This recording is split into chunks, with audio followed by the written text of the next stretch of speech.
Good afternoon. Honored to represent Troy University in our football program here in New Orleans today. I want to thank the Sun Belt and their staff. This is a tremendous event. It continues to grow each and every year.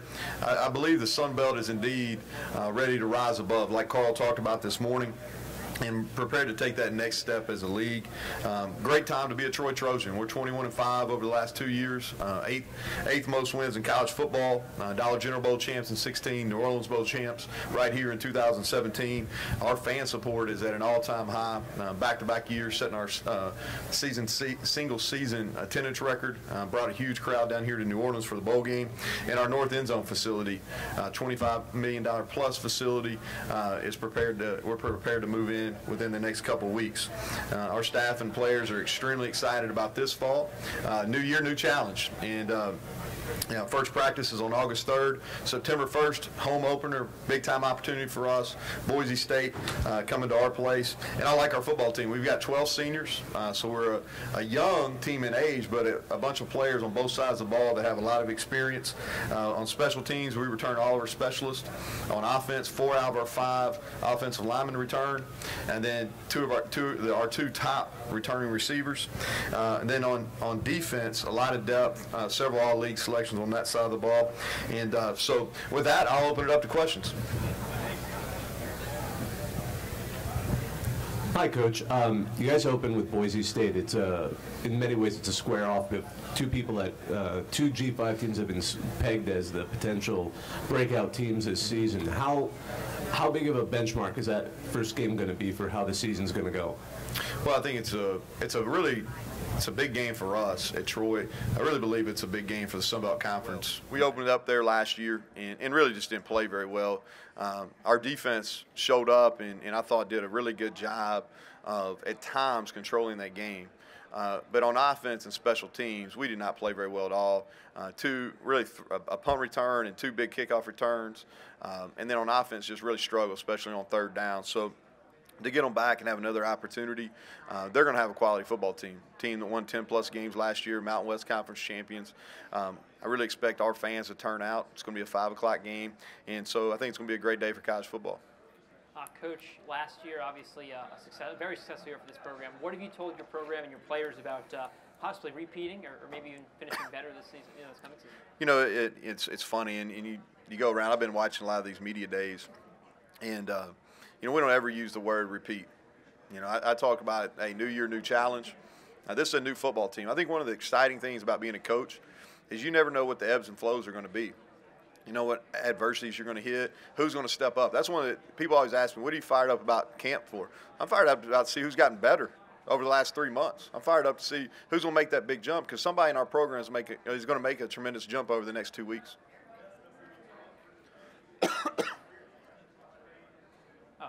And then just following up on that, you mentioned players stepping up. What have you seen so far? I know you mentioned 2 weeks for that window, but in terms of that QB battle between Caleb and Sawyer, is there someone who at this point stands out in your mind or is starting to stick out? No, it's going to come down to those 2 guys. We've got a lot of faith in Caleb and Sawyer. It's a unique situation. Neither one of them's ever been our starting quarterback, but both of them have game experience as a backup quarterback. I think also something that's forgotten, but I don't think it should be, is in spring of 17, Brandon Silvers missed the whole spring. So Caleb Barker and Sawyer Smith split reps in that spring. So now they've had a full spring, all right, in 17. They've had a full spring in 18. Now it's a full fall camp. So they're going to be ready. And my thoughts on quarterback competition, as I told you earlier, is somebody's going to win that job in fall camp. It's not going to be necessarily my decision or coach's decision. Somebody's going to go out and win that job, and I fully expect that to happen. Coach, obviously that LSU game was a big one for y'all, kind of put y'all on the map last year. Is there anything tangible you kind of saw as a result of that? Has it helped your program since then? Well, I think you probably can't put it into one question or one answer, honestly. I think the branding for our university has probably been the biggest. It's helped us. Our application numbers are up. Our season ticket sales are up. Our recruiting's improved. So I think all of them, it goes back to that game. I really do. And I think the important thing to note on that is that was the 3rd time we've played them in recent history. Had an opportunity to close it out in 2004. I wasn't part of that staff. 2008, I was part of that staff. and had a big lead, didn't finish it. So finally get over the hump and actually finish that game down in Baton Rouge was huge for our program, and it's huge for us moving forward. Is that something you can use as advertisement? I mean, do you promote that? Oh, yeah, we promote it. It's no different. For me, it's no different. You promote conference championships, all right? We promote the 3 national championships we've won at a lower level, and we promote those big wins. Not just LSU, beat Oklahoma State, beat Mississippi State. We've had some quality wins. You know, we're not just a program that showed up last fall. All right, we're not. I mean, that win was huge. It doesn't necessarily define who we are as a football program, though. Hey, Neal, Adam Hunsucker from the Monroe News Star. You mentioned it yourself. You guys have been 21-5 the past 2 years, and then you look at some of the other jobs that the coaches in this league have done. But I think it's kind of interesting that, you know, we go through another offseason, you all are still in this league. Do you, looking at coaches getting those Power 5 opportunities, do you think there might be some kind of a bias against Sun Belt coaches, or how do you explain the fact y'all are still here? Well, I think last year was a unique opportunity, and I don't think there was. I think maybe 1 or 2 group of 5 coaches moved on to Power 5 level. I think if you also look at the coaches in this league that are still at their chosen university, they're there for a reason, because there's really good place. You know, at Troy, if you want to know what you look at the past. Well, Troy's won at every level, from Division II to FCS, now at the Division I level. We're in a geographic region where we can always get players. And I think the same can be said if you're talking to Blake when he gets up here from Arkansas State. All right, Scott Satterfield. Those are in really good places. So I think you got to look at the places they're choosing not to leave rather than jobs that were potentially open. Speak a little bit about the running back situation. Mm-hmm. Well, we're going to be more by committee. Coming out of the spring, B.J. Smith was the starter at that position. You know, it's going to be a really good. I'm intrigued to see how it's going to play out. Jamarius Henderson's probably our most talented guy at that position. He's got to prove that he can stay healthy. That's the first and foremost. He's probably going to be as critical to our success as anybody. If he'll take the next step, which it's time, he's going to be a redshirt junior. It's time for him to take the next step. If he does that, he'll add a whole other dimension to our running game. And he's also a threat out of the backfield. Javier Fry comes back. And then we've got a couple other pieces that I think got a chance to step up and show us what they can do in fall camp as well.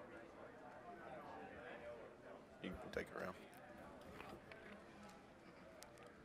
Now going back to that LSU win, I mean, part of the teams in the Sun Belt who have had big wins like that, and I mean, all the coaches and even the commissioner have been talking about getting that New Year's 6 spot. Each time that season comes around and not get that, and then adding a championship game where that might cause another trip somewhere on perhaps a undefeated season. Just what are your thoughts on that, and what are the struggles that are part of those seasons where you do get that win but don't get to that next level? I mean, does that become frustrating? I'll say this. The Sun Belt is a league that's continuously improving. And I don't think that you ever go – I think there's steps. There's a process that you take to get to the ultimate. And it's no different when you're building a program. It's no different when you're a conference and you're making improvements year in, year out. And I think this league, the Sun Belt Conference, is continually making improvements. And as this league – and it starts with administrations. Administrations have made a huge financial contribution to those football programs. You look at the level of coaching at every league, all 10 spots. Okay, some great football coaches in this league. All right, that are putting money into facilities. So you got the facilities, you got the coaching. Everybody in our league has a recruiting footprint. So as those things evolve, you're going to see a Sun Belt Conference team represent the group of 5 in that bowl game. When, I don't know, but I really do fully expect for that to happen. Coach. Blaise Brown, you know, I believe he was named to the NFL.com's top 10 watch list just on Thorpe Award Watch Center winner today. Can you just speak about what he brings to your program, especially on the defensive side of the ball, and what it's like to just have a lockdown corner who can make it challenging for opposing offenses? Blaise has a tremendous story. Walk-on wide receiver. Comes to our program. We switch him over to corner right before the 2016 season, and he kind of takes off. He finds the ball, several interceptions, one of the top in the country in interceptions over the last 2 seasons. Had a knee injury in the Arkansas State game last year. He's coming back. We fully expect him to be back for the Boise game. But he's one of the best players on our defense. He's been one of the most productive players in our program over the last 2 years. Coach, you had several very close wins this past season. How much of that could you credit to having a veteran quarterback, and what does the loss of having a 3-year starter like that mean for the team this season? Well, we were able to close out some games late, and we were able to close out a couple by running the football and running time out. We were able to win a couple coming from behind, and I think that's one thing. And Brandon had a really good feel for the 2-minute offense and being able to close out games. He's a real calm guy. He was never bothered. Sometimes that's good, sometimes that's bad, honestly. But he handled those situations at a really high level. How Sawyer, how Caleb are going to handle it, I don't know because they've never been into it. But I think a lot of it has to go into preparation and not necessarily the individual kid, but those situations that we spend a lot of time with, not only in fall camp but also in spring practice. So we'll continue to prepare, and we have full faith that whichever quarterback is put in that position that they can do some of the same things that Brandon did late in the game. With the championship game too, being a coach who's had to share a championship with the team that you didn't end up playing in the regular season. I mean, this year, how much of a difference does that make just on the season itself, but also seeing another team that might push you up perhaps in rankings? I mean, how much of a change does that present? Well, the conference championship game, first and foremost, is a tremendous opportunity for the players and the staff to have that reward. And it's a huge reward for the host school. If you're able to host that, what a reward for your fans.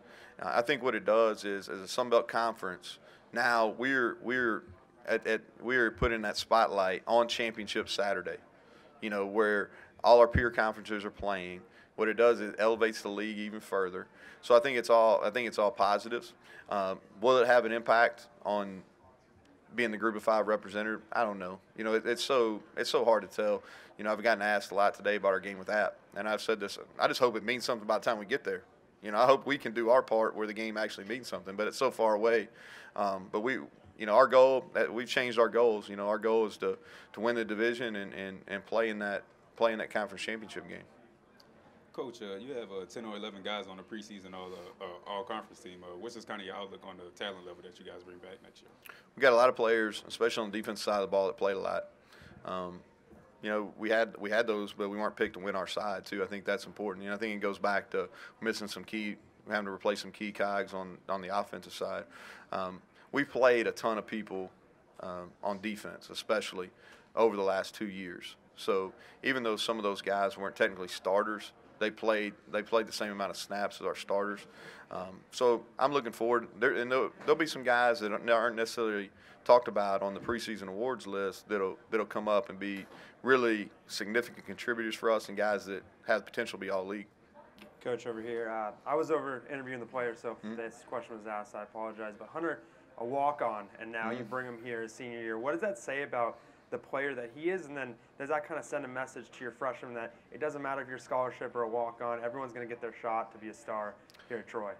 Well, we have a huge sign as you walk into our facility. It talks about walk-ons who've earned scholarships, and it's really a tremendous list. There's NFL draft picks on that list. There's most valuable player in a conference in that list, several first-team all-conference players on that list.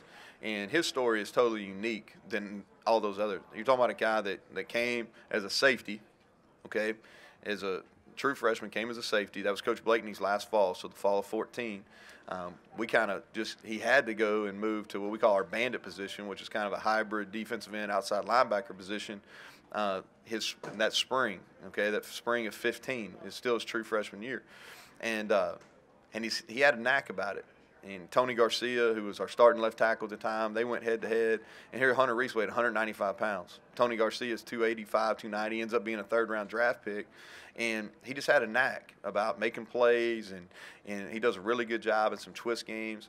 And so later that, in the fall of 15, Tyler Roberts, who was a first-team All-League at that position, had an injury, and we didn't find out till late. So he got thrust in playing against App State, who was a conference champion that year. Or at least, I'm sorry, they finished runner-up that league, one of the better teams in our league in 15. And he played, made some plays, continued 16, and then this year claimed that starting spot and goes from a 195-pound walk-on safety to a 220, 225-pound defensive end, first-team all-conference. So it's a great story. It's really unique. Coach, given the rise and success of the program over the last 2 years, is this a program, a team that you feel is can still creep up on people and take people by surprise, or are we past that phase?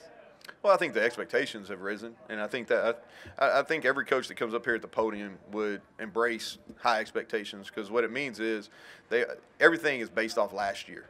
And everybody's got the same record at this point for this season. So everything is based on last season. And so I think every coach would welcome high expectations, because that means you had a good past season. So I think our standards have risen without question. And our hope is this. We want to build a really a championship tradition there. We want to be a program, and not just a team. We want to be a program that year in and year out has an opportunity to compete in this league. Doesn't mean that we're going to win it every year, but we want to be in the running each and every year to compete for that conference championship. Anybody else?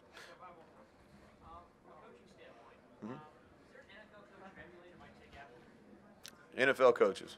I spent a lot of time in the off season. You know, the guy that's right here, Sean Payton, I think is terrific. I think he does a great job offensively. I think what Sean McVay did last year with the Rams is really impressive. I kind of look at him because he's young, you know, and but it's funny. I do all my NFL watching in the off season. During the season, you know, that's our work days on Sunday, so I don't get to see any of it. So I'm watching coach copy rather than TV copy. But those are a couple guys I like. There's a bunch of them though. Finishing up here, I want to say thank you all for coming. I appreciate y'all being here. The media is a big part of what we do. I appreciate you promoting Troy and Sun Belt Conference and college football in general. Thank you.